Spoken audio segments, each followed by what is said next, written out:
చూస్తుంటాను. Nikhil madam. Genuine face, జెన్యూన్గా ఆడతాడు. ఈ మనసులో ఏముండదు. టాస్క్ పరంగా మైండ్ ఎక్కడ పెట్టాలి, ఎక్కడ వాడాలి, ఎక్కడ తగ్గాలి అనేది ఆ విషయం తెలుసు ఆయనకి.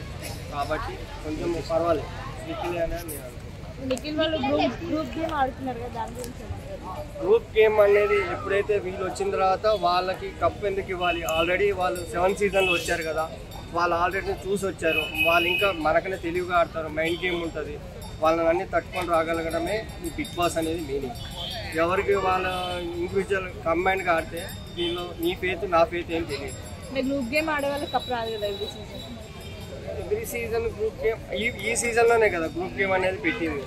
లాస్ట్ టైంలో ఏం లేదు. అందరూ లాస్ట్ టైం అంతా ఇండివిజువల్ గేమే ఆడారు. గ్రూప్ గేమ్ అంటే యష్మి, పృథ్వీ, నిఖిల్ ముగ్గురు కలిసి ఆడుతున్నారు.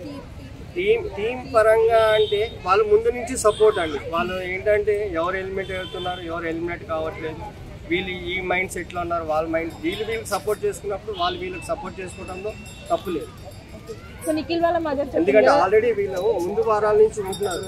ఫుడ్ విషయంలో కానీ ఏదో మిల్క్ విషయంలో చిన్న తేడా వస్తే నామినేషన్ చేయడం అనేది కరెక్ట్ కాదు. అందరూ కలిసినప్పుడు అందరికీ సరి సమానంగా రావాలి, అందరూ న్యాయంగా ఉండాలి, అందరూ ట్రూత్గా ఆడాలి. గేమ్ అనేది ట్రూత్గా ఆడాలి. నువ్వు ఒకరి మీద ఒకరు నిందలు వేసుకున్నా సరే గేమే కాదు. అది టాస్క్లు వస్తే వాళ్ళకి వీళ్ళకి సపోర్ట్ చేసి ఆడితే అది నీకున్న ఇండివిజువాలిటీ ఏముంటుంది. బిగ్ బాస్ అంటేనే ఇండివిజువాలిటీ గేమ్ అది.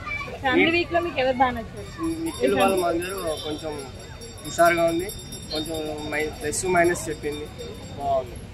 నిఖిల్ని